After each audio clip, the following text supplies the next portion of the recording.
Pues bien, muy buenas tardes a todos. En esta oportunidad tenemos el gusto de presentarles a usted algunos eh, aspectos importantes que hemos querido nosotros, tanto la compañera Marjorie Moreno y su servidor Lorenzo Granados, para exponerles algunos puntitos sobre la lesión renal aguda, ya que siendo una enfermedad muy frecuente, es una de las patologías con las que mayormente nos vamos a encontrar en el hospital. Entonces, damos inicio.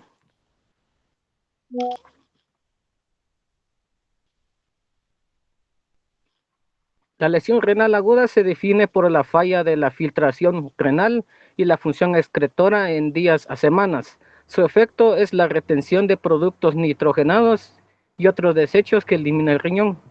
La lesión renal aguda no es una enfermedad sola, sino más bien un grupo heterogéneo de cuadros que comparten signos diagnósticos, de manera específica mayor concentración de creatinina sérica, a menudo junto con mayor volumen de orina.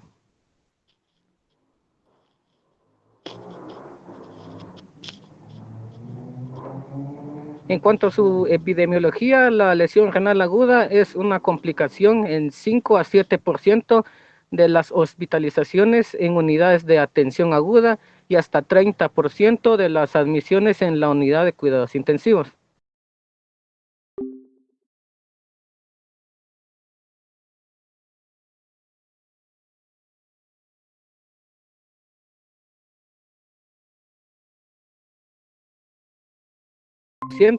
Y eleva el riesgo de aparición o agravación de la nefropatía crónica. La lesión renal aguda puede adquirirse en el hospital o en la comunidad. Las causas frecuentes de lesión renal aguda extrahospitalaria son eh, bueno, son la hipovolemia, insuficiencia cardíaca, efectos adversos de fármacos y obstrucción de vías urinarias. Las neoplasias también pueden contribuir a la lesión renal aguda. Esta también es una complicación médica grave en países en vías de desarrollo, como por ejemplo en nuestro país, en Guatemala, donde la epidemiología diverge de las naciones desarrolladas por las diferencias demográficas, económicas, ambientales y la carga de morbilidad que existe. Se han dividido las causas de lesión renal aguda generalmente en tres grupos, ¿no? La hiperazoemia prerrenal, la enfermedad intrínseca del parénquima renal y la obstrucción postrenal. La hiperazoemia prerrenal es la forma más común.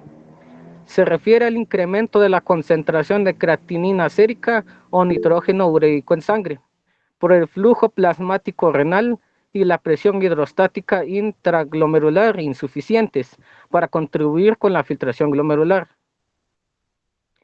En esta enfermedad, los lapsos prolongados pueden infligir daño isquémico, denominado como necrosis tubular aguda.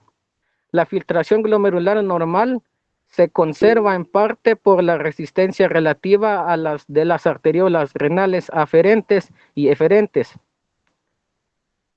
Se puede conservar a pesar del flujo sanguíneo renal disminuido por la constricción de vasos renales eferentes, mediada por angiotensina 2, que conservan la tensión hidrostática capilar glomerular más cerca de lo normal.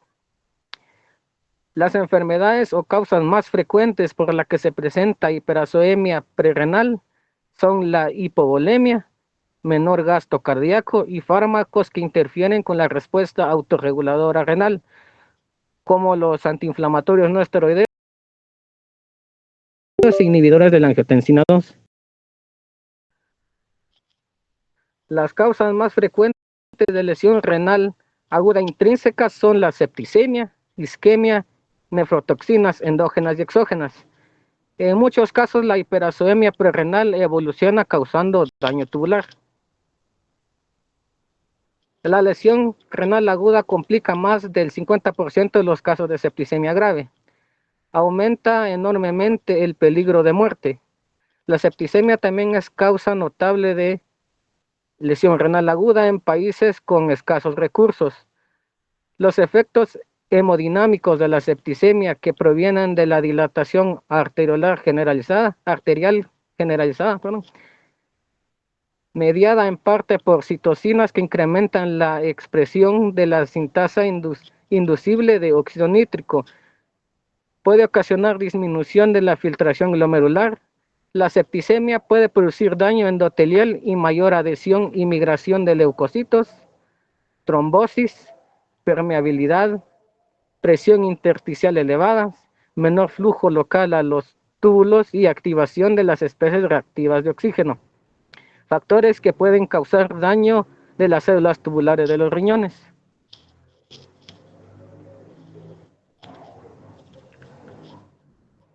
Los riñones sanos reciben 20% del gasto cardíaco, representa el 10% del consumo de oxígeno en reposo, pese a que constituye solamente 0.5% de la masa corporal total. La disminución de la disfunción de mitocondrias por isquemia y la liberación de especies reactivas de oxígeno desempeña una función en la lesión tubular renal. La isquemia sola en un riñón normal casi nunca basta para causar lesión renal aguda. Grave, perdón. Como lo demuestra el riesgo relativamente pequeño de la lesión renal aguda grave, incluso después de interrupción total del flujo sanguíneo renal durante el pinzamiento de la aorta suprarrenal o en el paro cardíaco. La hiperacemia prerrenal y la lesión renal aguda vinculada con isquemia constituyen un continuo de manifestaciones de la hipoperfusión renal. La lesión renal aguda por isquemia es una complicación grave luego de una cirugía, en particular después de grandes operaciones con hemorragia considerable e hipotensión transoperatoria. Las cirugías que más a menudo se acompañan de lesión renal aguda son la cirugía de corazón con circulación extracorpórea,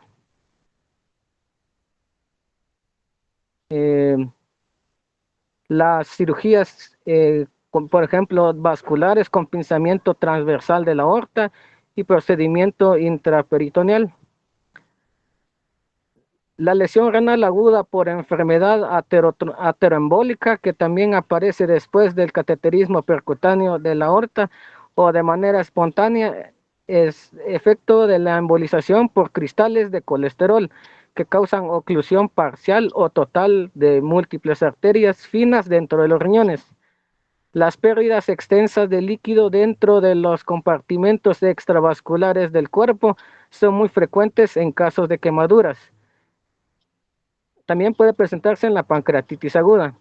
La lesión renal aguda es una complicación de las quemaduras y afecta a 25% de las personas que tienen quemadas más del 10% de la superficie corporal.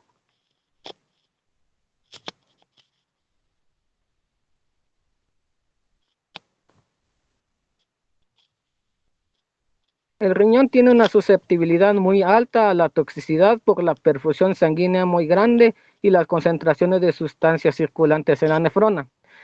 Al igual que en otras formas de lesión renal aguda, los factores de riesgo de nefrotoxicidad incluyen la senectud, cetoacidosis diabética e hiperacemia prerrenal. Los medios de contraste iodados utilizados para las imágenes del aparato cardiovascular y la tomografía computarizada constituyen una causa importante de lesión renal aguda. La evolución clínica más frecuente de la nefropatía por medio de contraste se caracteriza por el incremento de la depuración de creatinina y comienza 24 a 48 horas después de la exposición. Alcanza el máximo en 3 a 5 días y se resuelve en un plazo de una semana. La nefropatía por medio de contraste surge al parecer cuando se combinan varios factores que podría ser hipoxia en la capa externa de la médula renal por alteración de la microcirculación renal y oclusión de vasos pequeños, por daño citotóxico directo a los túbulos o por generación de radicales de oxígeno libre. También por la obstrucción tubular transitoria con precipitación del medio de contraste. Algunos antimicrobianos suelen ocasionar lesión renal aguda. La vancomicina puede relacionarse con lesión renal aguda, en especial cuando las concentraciones mínimas son altas y se usa combinada con otros antibióticos nefrotóxicos. Los aminoglucósidos y la anfotericina B causan necrosis tubular. La lesión renal aguda se manifiesta después de 5 a 7 días del tratamiento, incluso puede surgir posterior a la interrupción del antibiótico. Un signo frecuente es la hipomagnesemia. El aciclovir se precipita en los túbulos y ocasiona la enfermedad al obstruirlos. La lesión renal aguda secundaria a nefritis intersticial puede ser consecuencia del uso de algunos antibióticos como penicilinas, cefalosporinas, quinolonas, sulfonamidas y rifampicina.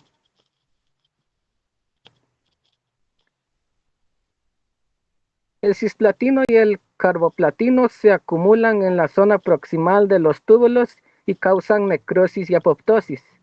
La ifosfamida puede ocasionar cistitis hemorrágica y toxicidad tubular, manifestadas por acidosis tubular renal tipo 2, poliuria, hipopotasemia y una disfunción moderada de la filtración glomerular. El etilenglicol presente en anticoagulantes para automóviles se metaboliza hasta ácido oxálico, glicolaldehído y glioxilato que pueden causar lesión renal por lesión tubular directa. El etilenglicol es una sustancia industrial que ha causado brotes de lesión renal aguda grave en diversos países por adulteración de las preparaciones farmacológicas. El metabolito ácido 2-hidroxietacético es, al parecer, el causante del daño tubular.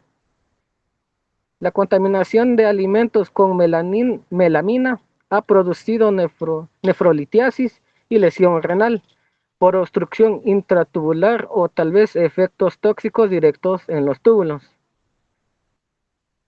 La planta Aristolochias ha sido causa de nefropatía por techino y la nefropatía de los Balcanes por contaminación de plantas medicinales o cultivos.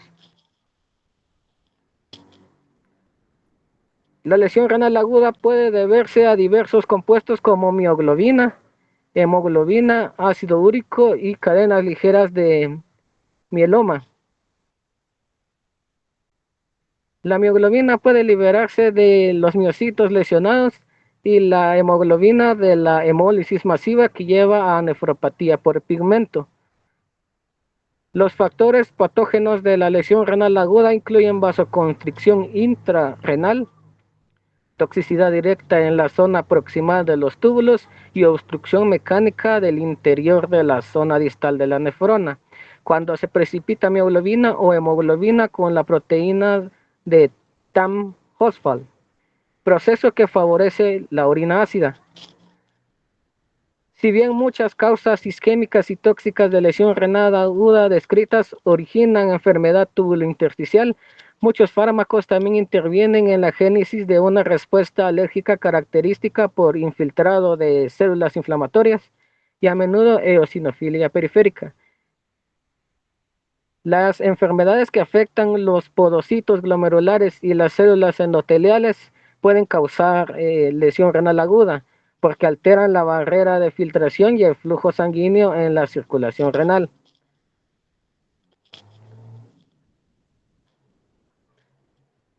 Y por último, la tercera causa, la aquipos renal, se produce cuando hay un bloqueo agudo parcial o total de la corriente de orina, que normalmente es unidireccional, lo cual eleva la presión hidrostática retrógrada e interfiere con la filtración glomerular.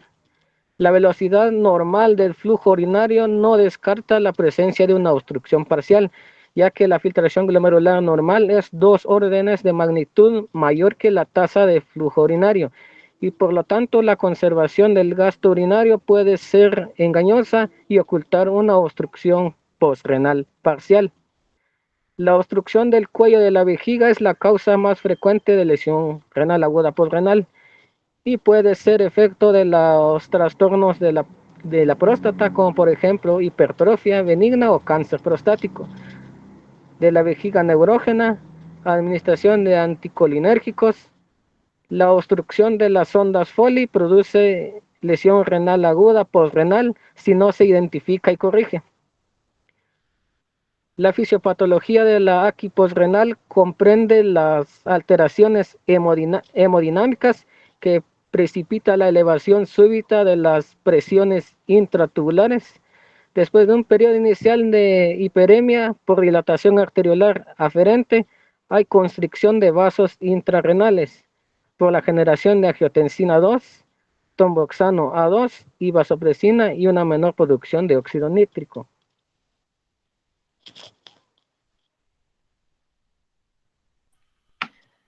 Bueno, ahorita les vamos a explicar lo que son las causas principales, las manifestaciones clínicas y estudios para el diagnóstico de lesión renal aguda intrínseca y prerrenal. Pasad.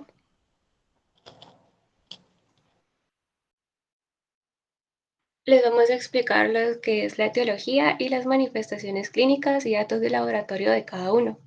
Vamos a empezar por la hiperazoemia prerrenal, que es el antecedente, en manifestación clínica vamos a tener el antecedente de ingestión insuficiente de líquidos o pérdida de ellos a través de la hemorragia, diarrea o vómito.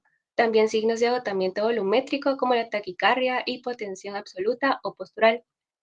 Y la presión menor en vena yugular, también sequedad de membranas de mucosa. En datos de laboratorio podemos encontrar la proporción de un creatinina en más de 20, un FeNA menor del 1%, cilindros dialinos en el sedimento urinario, densidad de la orina en mayor a 1.018 y una osmolaridad de orina mayor a 500 miliosmoles kilogramos. En el AQI por septicemia, en manifestaciones clínicas, lo que vamos a encontrar va a ser una septicemia y también un síndrome de septicemia o choque séptico. No siempre se va a identificar hipotensión, manifiesta en AQI leve o moderado. En datos de laboratorio, aquí el sedimento de orina suele incluir cilindros granulosos y cilindros de células epiteliales del túbulo renal. En una hiporisquemia en manifestación clínica, lo que vamos a encontrar va a ser una hipotensión sistémica que a menudo se superpone a la septicemia, o razones de limitación de la reserva renal como la ancianidad. En datos de laboratorio, lo que vamos a encontrar va a ser el sedimento de orina que va a tener cilindros granulosos y cilindros de células epiteliales de túbulos renales y un FeNA mayor del 1%. Pasa, por favor. En aquí por nefrotoxina endógena tenemos la rhabdomiólisis. En manifestaciones clínicas lo que vamos a encontrar aquí va a ser que van a ser lesiones traumáticas por aplastamiento, convulsiones e inmovilización. En los datos de laboratorio tenemos un incremento de hemoglobina y creatinina sinasa, también una positividad del hemo en análisis de orina con escasos eritrocitos.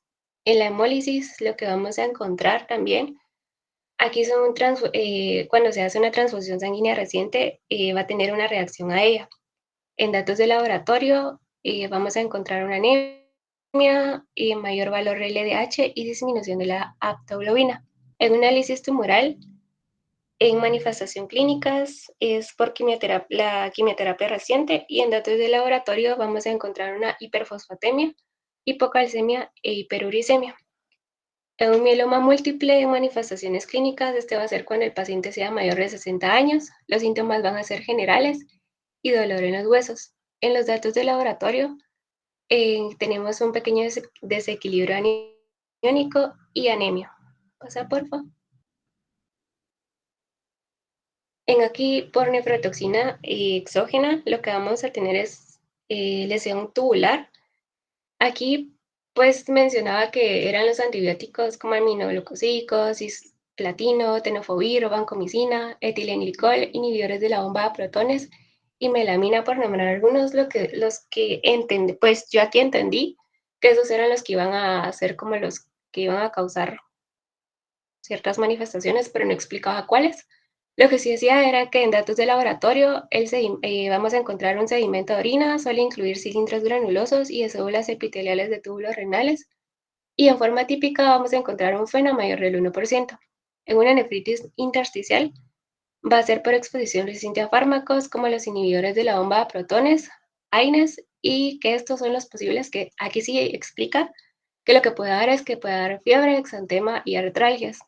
En datos de laboratorio vamos a encontrar una eosinofilia, piuria estéril y a menudo no va a haber oliguria. Pasa por FIS.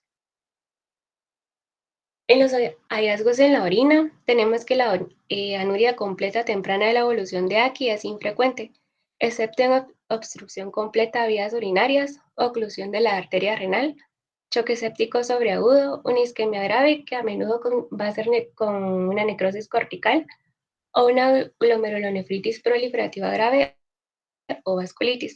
La disminución de diuresis que va a ser la origuria definida menos de 400 mililitros cada 24 horas, suele denotar aquí más grave respecto a cuando se conserva la diuresis. La oliguria tiene un pronóstico clínico peor en el aquí. La diuresis persistente se va a observar en la diabetes insípida nefrógena, una característica de la obstrucción previa de las vías urinarias, enfermedad túbulo intersticial o una nefrotoxicidad por cisplatino o aminoglucosídicos. Siguiendo aquí en hallazgos en orina, vamos a encontrar que la orina roja parda puede surgir con osinematuria manifiesta. Si el color persiste después de centrifugación, debe sospecharse de nefropatía por pigmento, hemoglobina o mioglobina, que va a ser por rhabdomiólisis o hemólisis. En la hiperazoemia prerrenal puede aparecer con cilindros hialinos o un estudio del sedimento urinario sin datos notorios. La AQI postrenal también va a producir un sedimento regular, pero pueden identificarse hematuria y piuria según sea el origen de la obstrucción. Pasa por FIS. En los datos de los estudios de sangre tenemos que la hiperazoemia prerrenal va a provocar incrementos menores de creatinina. Estos van a volver a su nivel basal cuando se mejore el estado hemodinámico. La nefropatía por medio de contraste eleva el valor de creatinina sérica en 24 a 48 horas. Va a alcanzar su máximo en 3 a 5 días y se va a resolver en un lapso de 5 a 7 días. La biometría hemática completa lo que aporta son datos diagnósticos. Y la anemia es infrecuente en la AQI y por lo regular su causa es multifactorial. La anemia intensa sin hemorragia puede indicar la presencia de hemólisis, mieloma múltiple o microangiopatía trombótica. Siguiendo con los datos de los estudios de sangre, la AQI ocasiona hiperpotasemia, hiperfosfatemia e hipocalcemia. Sin embargo, la hiperfosfatemia notoria junto con la hipocalcemia va a sugerir una rhabdomiólisis o síndrome de lisis tumoral. En la rhabdomiólisis aumentan las concentraciones de creatinina fosfocinasa y ácido úrico sérico. En el síndrome de lisis tumoral, las concentraciones de creatinina sinasa son normales o muestran un incremento mínimo y hay un aumento extraordinario en el ácido úrico sérico.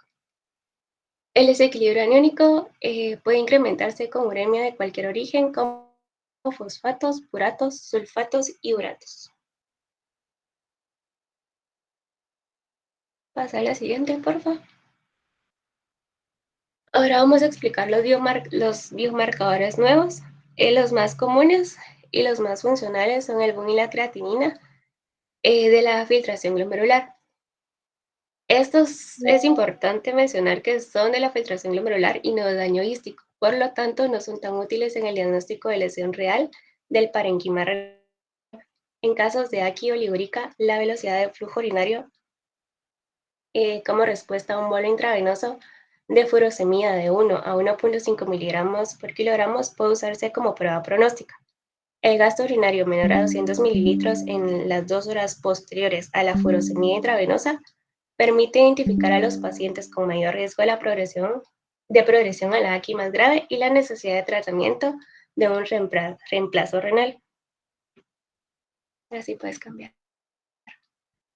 La molécula de lesión renal, KIM-1, es una proteína transmembranal de tipo 1 expresada en forma abundante en células de la porción proximal del túbulo, lesionadas por isquemia o nefrotoxinas como el cistoplastino.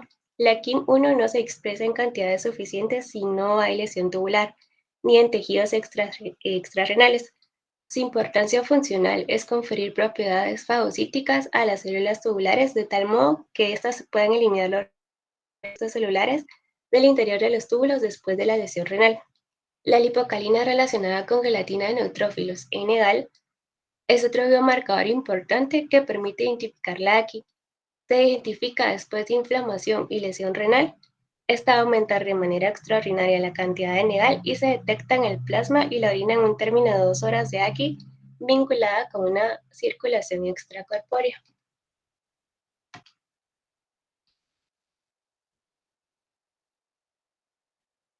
Más adelante voy a explicar las complicaciones. Es importante destacar que el riñón, la función del riñón va a ser el control homeostático del estado volumétrico, la presión arterial, la composición de electrolitos del plasma y el equilibrio ácido básico, además de excreción de productos nitrogenados. Ahora sí pasamos a las complicaciones. Entre las complicaciones vamos a tener la uremia, que este va a ser un signo definitorio de la AKI, es una acumulación de productos nitrogenados de desecho. Se va a manifestar por una mayor concentración de BUN. En concentraciones mayores pueden surgir cambios del estado mental y complicaciones hemorrágicas. En la hipervolemia, la expansión del volumen extracelular es una complicación grave de la AKI, oligúrica y la anúrica. Al disminuir la expresión de sodio y agua, los resultados pueden ser el aumento de peso, edemas en zonas de declive, mayor presión venosa yugular y edema pulmonar. Otra complicación va a ser la hiponatremia. Aquí la administración de soluciones cristaloides o isotónicas de glucosa excesiva pueden producir hiposmolaridad e hiponatremia, que causan alteraciones neurológicas, incluidas convulsiones cuando estas son graves. En la acidosis, esta suele acompañarse de incrementos del desequilibrio aniónico, es frecuente en AKI y complica todavía más el equilibrio ácido-básico y de potasio.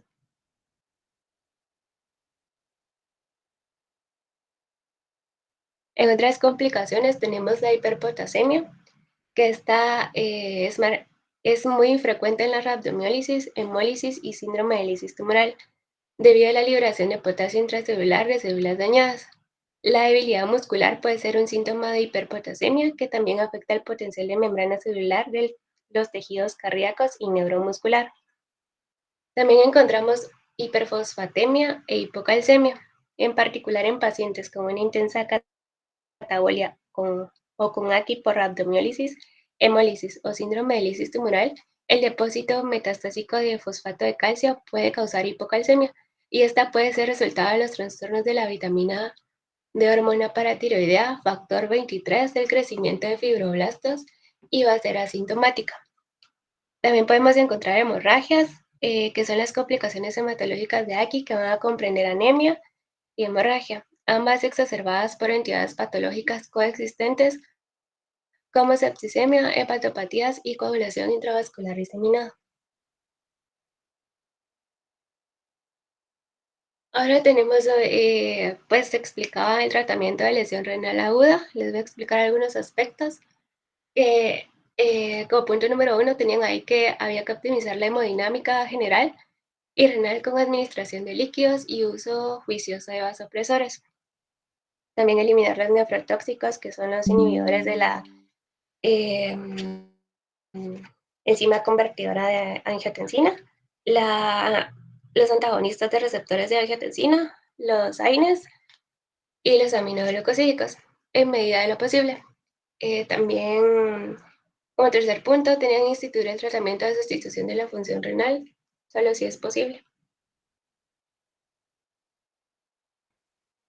En aspectos específicos, tenía especificidad de nefrotoxinas para la rhabdomiólisis, que es dar líquidos intravenosos intensivos, considerar diuresis alcalina forzada. En un síndrome de lisis tumoral, lo que se va a hacer es que se van a dar líquidos intravenosos intensivos y alopurinol o rafburicasa. También cuando hay una sobrecarga de volumen, se va a restringir el sodio y el agua, los diuréticos y la ultrafiltración. En hiponatremia, lo que se va a hacer es que se va a restringir el ingreso central de agua libre, reducir al mínimo la las soluciones intravenosas hipotónicas, incluidas las que tienen dextrosa. Rara vez es necesaria solución salina hipertónica en AQI, casi nunca se necesitan antagonistas de vasopresina. En una hiperpotasemia, lo que se va a hacer es que se van a restringir el ingreso de potasio con los alimentos, se van a interrumpir los diuréticos ahorradores de potasio, inhibidores de la ACE, los antagonistas de receptores de angiotensina y los AINES. También los diuréticos de ASA para estimular la pérdida de potasio, la resina de intercambio iónico para unión con potasio con sulfonato de poliestireno sódico, y también se va a dar insulina, 10 unidades de insulina regular y glucosa, 50 mililitros de solución glucosada al 50% para inducir la penetración de potasio a la célula. En acidosis metabólica, se va a dar bicarbonato de sodio en solución si el pH es menos de 7.2 para conservar el bicarbonato sérico mayor a 15 milimoles por litro. También se van a administrar otras bases como lo son la trometamina, también se va a dar un tratamiento de depuración extrarrenal. La hiperfosfatemia, aquí se va a restringir la ingestión de fosfatos con los alimentos. Fármacos de unión a fosfatos, acetato de calcio, clorhidrato de ceobelamir, hidróxido de aluminio junto con los alimentos. En hipocalcemia, lo que se va a dar es carbonato o gluconato de calcio solo si hay síntomas. Cuando hay una hipermagnesemia, se van a interrumpir los antiácidos que contengan magnesio. En la hiperuricemia casi nunca se va a necesitar el tratamiento inmediato e intensivo, salvo en casos del síndrome de lisis tumoral.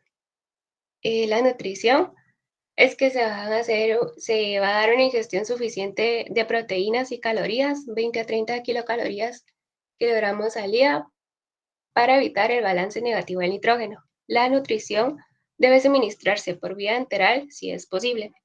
En la dosificación de fármacos, esta se va a hacer una atención cuidadosa a la dosis y frecuencia de administración de fármacos y ajustar según el grado de insuficiencia renal.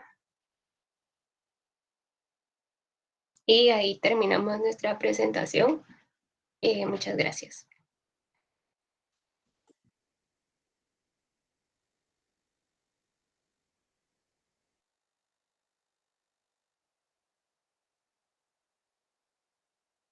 ¿Sí se escucha, Sí, doctor? doctor, sí se le escucha.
Yo nada adicional, doctor.